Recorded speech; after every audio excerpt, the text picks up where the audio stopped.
All right. So, yeah. So then after that particular situation, I left and I went across the street. And this is, I'm a little bit selfish too. And I'm realizing this because, to be honest with you, I really don't want to be bothered a lot of times by folks unless I know that I can do something personally for you or you could do something personally for me. So I went across the street and, there's some young people, very down to earth young people, probably early 20s. There's a guy with dreads, there's a white woman, then there's a black girl, young black girl with a baby stroller with the mixed baby in. So I'm thinking maybe the guy's her brother and the girl is like her,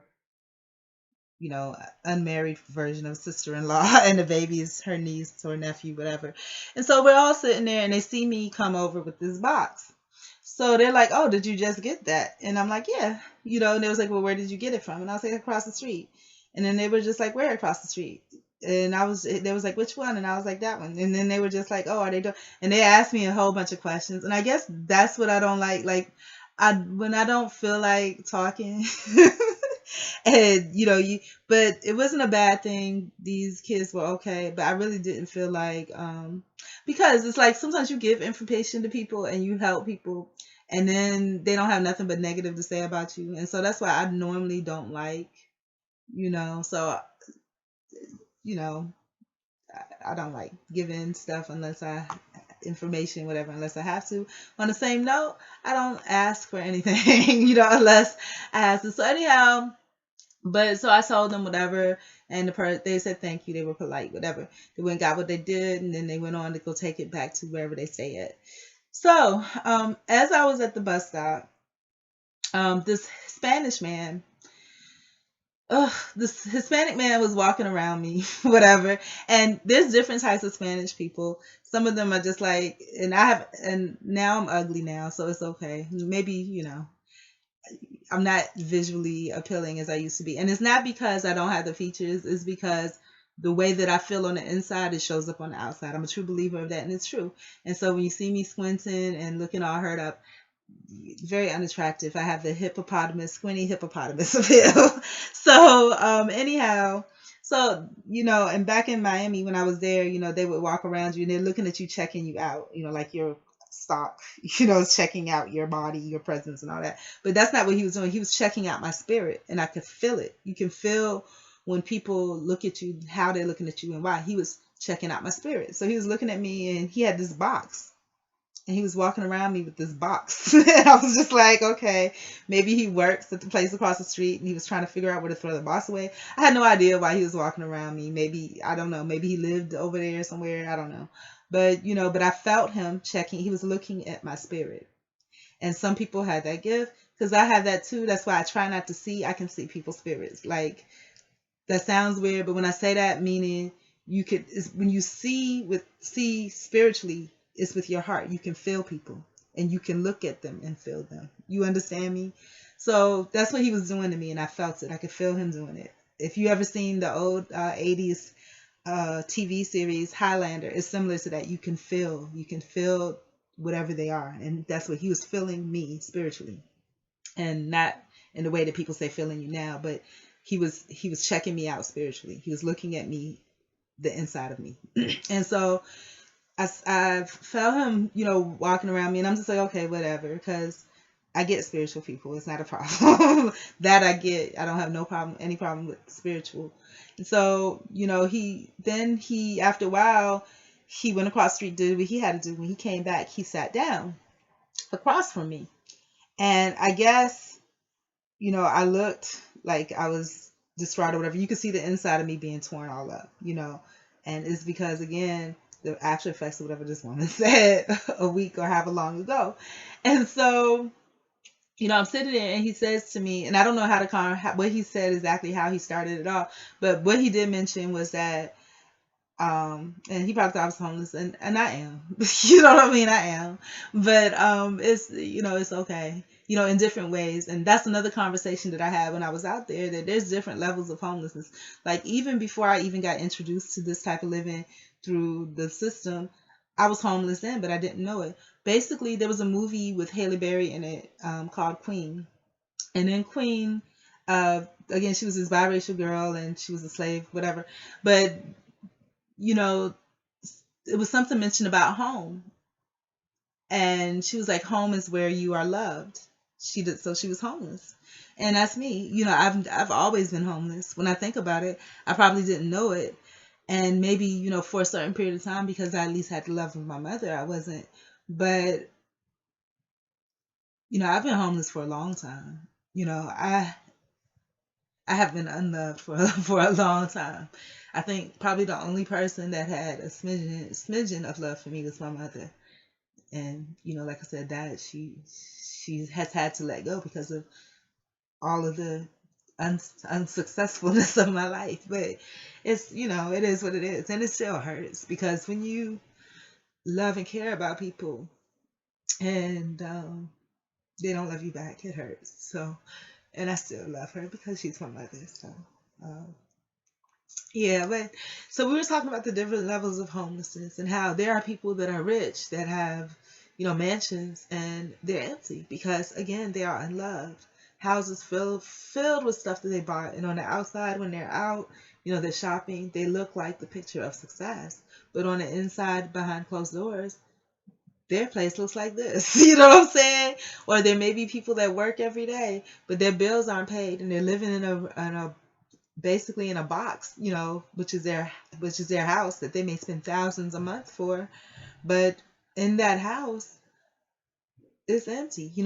Their lights may not be on. There's so, all of that. So you don't know. You can't judge people on the outside. And then there are people that have been slated as homeless. But I think once you've been put in that category of homeless, whether it's physically homeless or just unloved, I mean, and my mom told me this a long time ago, because she talked about homeless people. But once you've been put in that category, you almost can't escape it because it's a thing called projection, and it's a thing called when people see that, you see that about yourself and you emanate that from your presence. If people see that, it's like homeless is a whole different category. They have absolutely no respect for you. You are not even, you're like subhuman. You're not seen as human. And, because you've had so many experiences that are, you know, heart wrenching experiences. And you're open about it because you don't have any other choice but to be open about it. I mean, that's your whole life. In order for you not to be open about it, it would be a lie. So, um, so yeah, so the guy, what he says to me is that there's a part, he was telling me about, he has an apartment that he has for like $80 a month.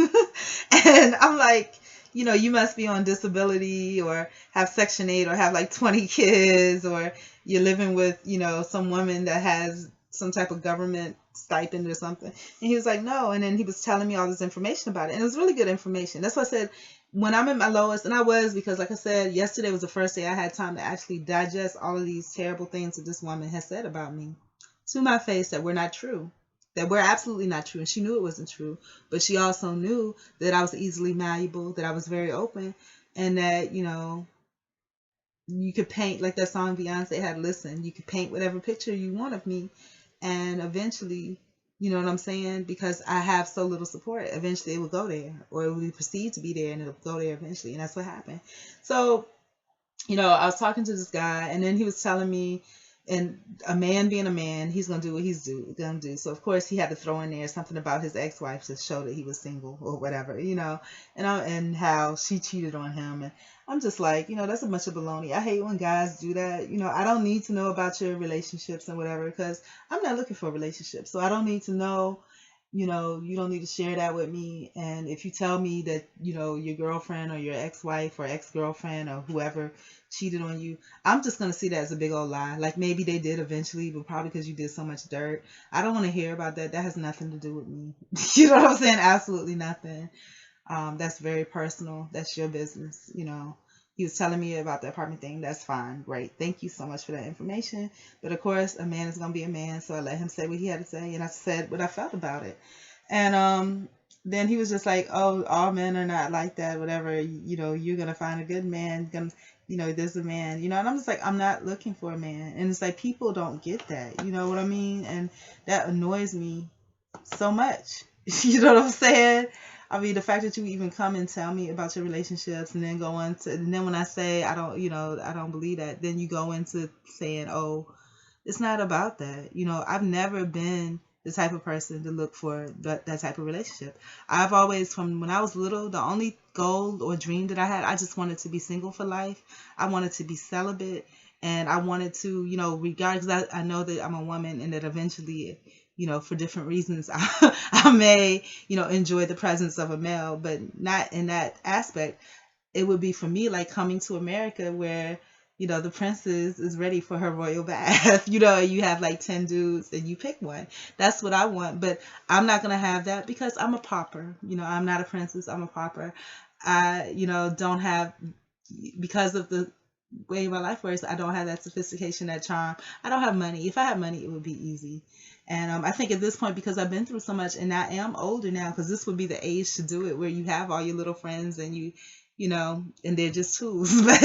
But I don't have it like that. And I think God works that way for a reason. And it's a good thing because there's too many diseases for one.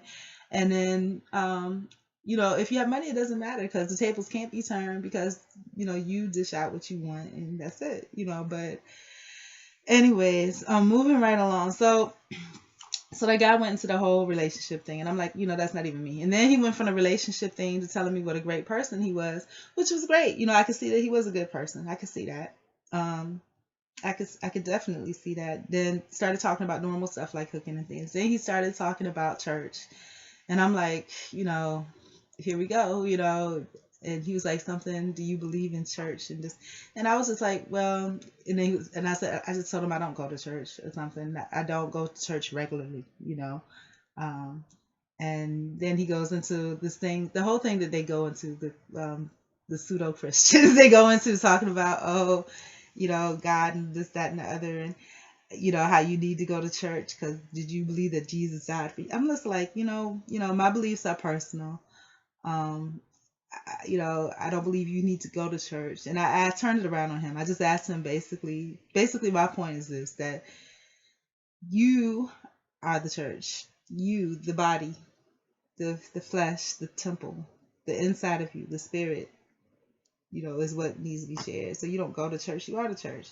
And when you realize that, it's not all that much of a big deal anymore. So that was the way that ended. I don't know how he felt about that because the bus came, so he didn't get a chance to rebuttal. So I hope that, it didn't offend him or come off negatively because, yeah. So that was it. But in that situation, I could kind of see how the conversation was. It didn't leave anybody feeling good. I just enjoy it because I like analytical and pulling things apart. But for other people, that makes it difficult for them. They feel badgered or whatever. So that's the second part. So do people feel better about themselves after leaving you, spending time with you? No, not really. No. So we need to work. I need to work on that. And I think the reason for that is absence of love. I don't. I think I love myself in the basic sense, meaning that I exist and I'm here, so I'm my burden to carry.